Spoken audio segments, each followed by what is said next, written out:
Assalamualaikum warahmatullahi wabarakatuh. Alhamdulillahilladzi qala fi kitabil aziz wa min ayatihi al-jawari fil bahri kal-a'lam yasha' yuskinir riyah ala zuhrihi inna fi dhalika laayatin likulli sabbarin syakur. Wassalatu wassalamu ala sayyidina Muhammadin القائل في حديثه عجبا لأمر المؤمن إن أمره كله له خير إن أصابته السراء شكر وإن أصابته الضراء صبر صدق الله العظيم وصدق رسول الحبيب الكريم ونحن على ذلك من الشاهدين والشاكرين والحمد لله رب العالمين. Bapak Ketua DKM beserta segenap jajaran pengurus Masjid Al-Aqsa berikut jamaah yang diberkahi Allah Subhanahu wa taala. Alhamdulillah pada malam ke-16 ya kita bisa silaturahim. Mudah-mudahan dengan silaturahim tazidul umrah, bisa memanjangkan umur, wa tabsutu rizqa, dan memberkahkan rezeki. Dan kita berdoa kepada Allah mudah-mudahan ibadah puasa kita, ibadah tarawih kita, dan segenap atau serangkaian ibadah yang telah kita lakukan, mudah-mudahan kita termasuk orang-orang yang taat kepada Allah dan Rasulnya, termasuk golongan wa may yuti'illaha wa rasulah, orang yang taat kepada Allah dan Rasulnya, faqad faza fawzan azima. Ibnu Katsir mentafsirkan yasiru ila na'imil muqim, akan menjadi kenikmatan yang kekal abadi fid dunya wal akhirah. Siapa orang yang taat kepada Allah dan Rasulnya, kata Imam Jalaluddin Suyuti Al-Mahalli, nala ghariyata maqlubihi, memperoleh klimaks apa yang dia cari. Bahkan dalam kitab At-Tabari menyatakan bahwa orang yang taat kepada Allah dan Rasulnya, zafira bil khairi kullihi, memperoleh semua kebaikan yang diinginkan. Mudah-mudahan dengan ibadah puasa, tarawih, dan ibadah-ibadah di bulan Ramadan menjadikan kita orang yang taat kepada Allah dan Rasulnya sehingga menggapai kebahagiaan kekal abadi, mendapatkan kenikmatan yang kelima, dan semua kebaikan kita peroleh. Amin ya rabbal alamin. Jamaah kuliah tarawih rahimakumullah, tema pada malam hari ini adalah sabar dan syukur. Mari kita sama-sama di bulan Ramadan ini bersabar untuk menahan lapar dan dahaga mungkin selama 1 bulan ya.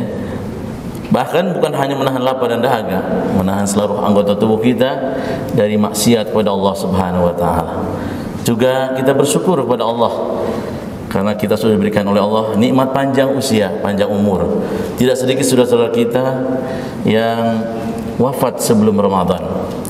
Dan juga kita bersyukur pada malam hari ini kita bisa berkumpul di tempat yang mulia ini. Tidak sedikit saudara-saudara kita yang sudah mulai absen ya. Pada malam pertama penuh bahkan sampai ke halaman ya. Gitu. Sekarang ya jamaah makin maju. Maju apanya, Pak? Maju sapnya ya. Mudah-mudahan jemaah yang hadir pada saat ini bisa bersabar menyelesaikan ibadah puasa, tarawih, dan ibadah yang lainnya, dan selalu bersyukur atas nikmat Allah Subhanahu wa taala sehingga kita bisa menggapai ampunan sesuai dengan 10 fase kedua Ramadan, yaitu maghfirah, ampunan dari Allah Subhanahu wa taala. Bahkan ada yang mengatakan bahwa sabar dan syukur itu ibarat 2 sayap. Syukur adalah sayap kanan, sabar adalah sayap kiri. Dengan 2 sayap ini, sabar dan syukur, mari kita terbang menggapai ampunan dari Allah Subhanahu wa taala. Lalu apa itu sabar? Ma makna sabar? What is the meaning sabar? Apa itu makna sabar? Ya, dalam kitab Jurjani, dalam kitab Ta'rifat Syekh Jurjani mengatakan bahwa as-sabru habsun nafsi ala ma takriha. Sabar itu menahan jiwa kita dari segala apa yang tidak kita inginkan. Menahan lapar, menahan dahaga, ya, menahan dari maksiat, kita tahan semuanya. Bahkan di bulan Ramadan ini saking mulianya bulan Ramadan, sesuatu yang halal pun ditahan sama kita. Betul tidak? Makan kan halal, tapi di bulan Ramadan nggak boleh. Berhubungan suami istri halal, ya, tapi di siang hari Ramadan itu tidak boleh. Itulah kemuliaan bulan Ramadan, untuk menguji kesabaran kita. Sabar itu ada 4 macam. Pertama, as-sabru 'ala ta'ah, sabar dalam melaksanakan taat kepada Allah Subhanahu wa taala. Seperti kita melaksanakan tarawih. Inilah kesabaran, diuji oleh Allah Subhanahu wa taala kesabaran kita. Di mana teman-teman yang lain sudah tidak hadir atau sudah banyak yang izin atau apa dan sebagainya dengan berbagai macam alasan, ya, tentunya kita mudah-mudahan bisa bersabar. Bagaimana cara bisa bersabar, istiqomah terus hingga akhir sampai finish Ramadan? Pertama, kita anggap saja Ramadan kali ini Ramadan terakhir buat kita. Tidak tahu tahun depan apakah kita akan bertemu lagi dengan Ramadan, wallahu alam. Oleh karena mari kita betul-betul mengisi Ramadan dengan sebaiknya sampai tuntas. Insya Allah. Keduanya, mari kita perhatikan bagaimana ibadahnya Rasulullah SAW. Tentunya masih jauh kalau kita bandingkan. Kalaupun tidak seperti Rasul, minimal kita separuhnya ataupun seperempatnya atau sepertiga dan sebagainya. Yang penting kita mengikuti sunnah Rasulullah sallallahu alaihi wasallam. Kalau Rasul itu hatta tataparat qadamahu, salat malam qiyamul itu sampai bengkak dua belah kakinya. Di kita pun ada yang bengkak kakinya, apa itu? Kaki gajah. Ada yang bengkak kakinya asam urat. Kalau Rasul bengkak kaki itu karena kelamaan berdiri qiyamul lail. Ya, kalaupun kita tidak bisa seperti Rasul, ya minimal tarawih kita tuntaskan hingga akhir. Insya Allah. Yang kedua, itu yang ketiga, agar kita bisa istiqomah kesabaran ketaatan kepada Allah sampai tuntas, mari kita lihat perjuangan para ulama kita, para suku kita, orang-orang yang soleh, ya mereka dari awal sampai akhir mereka dalam masjid, iktikaf di masjid, ya. Dari awal sampai akhir. Insya Allah kalau kita melaksanakan iktikaf di masjid dari awal sampai akhir akan mendapatkan Lailatul Qadar. Karena Lailatul Qadar itulah di antara sekian salah satu malam dari 30 malam ataupun sebulan dalam bulan Ramadan ini. Kalau kita melaksanakan qiyamul lail dari awal hingga akhir, insya Allah akan mendapatkan Lailatul Qadar. Khairum min alfi syahr. Lebih baik daripada 1000 bulan. Kalaupun usia kita tidak sampai 1000 bulan, 83 tahun, insya Allah kita sudah dimasukkan orang yang beribadah kepada Allah 83 tahun. Selanjutnya hadirin rahimakumullah, sabar yang berikutnya as-sabru anil maksiat, sabar dalam menjauhi maksiat. Terlebih-lebih kita sedang puasa. Kalau kita ingin puasa kita terima, pahala kita ingin bisa gapai, maka jauhi maksiat mata, maksiat telinga, maksiat tangan, maksiat lisan, seluruh anggota tubuh kita tahan, kita jaga agar jangan melakukan maksiat. Itulah kesabaran dalam menjauhi maksiat. Walaupun teman-teman kita mengajak untuk hura-hura, untuk melakukan maksiat, kita tahan, kita sabar. Yang ketiga as-sabru indal aza, sabar ketika kita mendapatkan kesulitan atau dicaci maki, ya, dihina dan lain sebagainya. Yang terakhir as-sabru inda naqsil amwal ataupun indal fakri, ketika fakir, ya, seperti yang kita rasakan, mungkin ibu-ibu sangat merasakan, Bu ya, dengan adanya harga sembako naik, Bu ya, kita sabar, hadapi dengan kesabaran. Ketika kita diuji dengan kekurangan harta, krisis ekonomi, kita bersabar. Ketika diuji dengan berlimpah harta, harus bersyukur. Inilah hubungannya sabar dan syukur. Makanya Nabi ajaib itu artinya kagum terhadap orang Islam. Ya, ajaban li amril mu'mini. Rasul kagum terhadap urusan orang beriman. Idza asabatu sarra syakara, ketika mendapatkan kemudahan, kesenangan, bersyukur. Ketika mendapatkan kesusahan, bersabar. Apa itu syukur? Syukur adalah sarful abdi bijami iman amallahu alaihi, mentasarrufkan seorang hamba terhadap apa yang telah diberikan kepadanya. Seperti diberikan oleh Allah mata, dipakai untuk melihat Al-Quran, melihat tanda-tanda kebesaran Allah. Diberi lisan oleh Allah, dipakai untuk berzikir, menyebut-nyebut asma Allah. Dikasih anggota tubuh, dipakai untuk beribadah kepada Allah Subhanahu wa taala. Itu tanda bersyukur. Bersyukur ada kepada tiga macam. Pertama, bersyukur kepada Allah. Yang kedua, bersyukur kepada orang tua kita. Aniskurli wali walidek. Bersyukurlah kepadaku, kepada Allah maksudnya, wali dan kepada kedua orang tua. Setelah kita bersyukur kepada Allah yang telah memberikan nikmat panjang umur, nikmat sehat walafiat, mari kita bersyukur kepada kedua orang tua kita. Sebab kedua orang tua kita yang telah membesarkan kita, yang luar biasanya jasanya itu tidak akan bisa kebayar oleh kita. Setetes air susu ibu kita, kalau kita akan bayar tidak akan kebayar. Oleh karenanya, mari kita berbuat baik buat orang tua.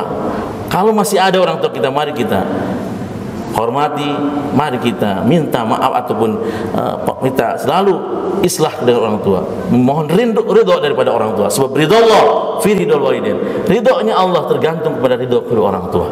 Kalaupun kita rajin sholat, bahkan sholat malam, siangnya puasa, haji setiap tahun, umroh setiap bulan misalkan, sementara kita tidak hormat kepada orang tua, maka ibadah kita sia-sia di hadapan Allah Subhanahu wa taala. Bersyukur kepada Allah, bersyukur kepada kedua orang tua, bersyukur yang ketiga kepada orang yang sudah berjasa kepada kita, yang sudah membantu kita ketika kita melanjutkan kuliah atau kita belum mendapatkan kerjaan, lalu ada yang membantu kita, memberikan lowongan untuk kerja ataupun yang lainnya. Bersyukur kepada orang yang telah memberikan jasa kepada kita. Sebab lam yaskurin nas lam yaskurillah. Siapa yang tidak bersyukur kepada manusia sama dengan tidak bersyukur kepada Allah Subhanahu wa taala. Selanjutnya, bagaimana cara bersyukur kepada Allah? Yang pertama, syukur dengan hati kita. Dalam hati kita yakin semua nikmat itu asalnya dari Allah. Walaupun ibu dapat nikmat, dapat rezeki melalui suami ibu, pada hakikatnya itu dari Allah Subhanahu wa taala.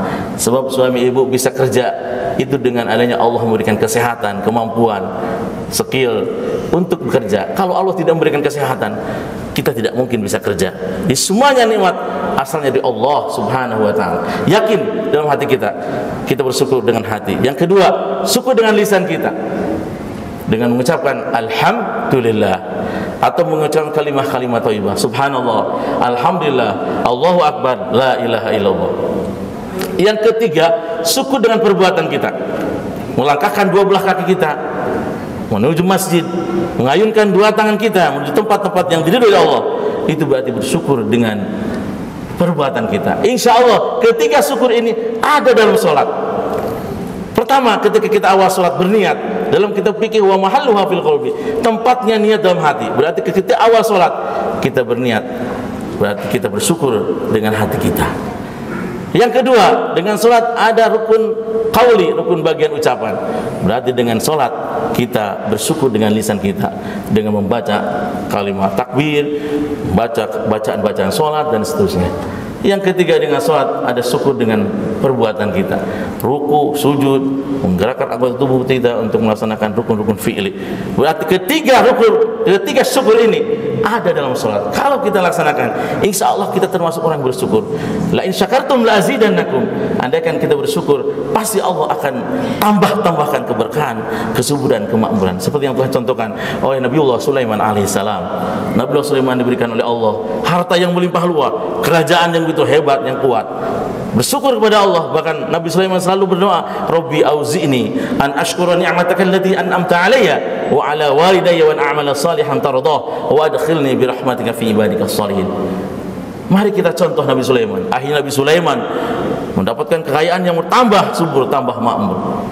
Bahkan Nabi Sulaiman mengatakan, ketika Allah memberikan kepada Nabi Sulaiman harta yang melimpah ruah, kerajaan yang begitu kuat, apa yang dikatakan oleh Nabi Sulaiman? Qala hadza min fadli rabbi. Ini adalah karunia dari Allah Subhanahu wa taala. Liyabluwani ashkur am akfur, untuk mengujiku apakah aku bersyukur atau kufur. Jadi ujian itu bukan hanya kekurangan harta, ternyata ujian itu berlimpah harta pun termasuk ujian dari Allah Subhanahu wa taala. Kalau kita diuji dengan kekurangan harta, bersyukur, bersabar, maaf. Kalau diuji dengan berlimpah harta, kita bersyukur. Insyaallah kalau kita pandai bersyukur, Allah akan berikan keberkahan, kesusahan dan kemakmuran untuk kita semua. Dan akhirnya Allah akan berikan ampunan kepada kita. Dan sungguh kalau kita tidak menggapai ampunan Allah, sungguh merugi. Ramadan berlalu, kita tidak mendapatkan ampunan dari Allah Subhanahu wa taala. Makanya di fase kedua 10 Ramadan, ya, 10 fase atau kedua di Ramadan, mari kita gapai ampunan dari Allah Subhanahu wa taala dengan meningkatkan kesabaran kita dan syukur kita kepada Allah Subhanahu wa taala. Mohon maaf atas kekurangan, terima kasih perhatian. Wallahu muwaffiq. Wassalamualaikum warahmatullahi wabarakatuh.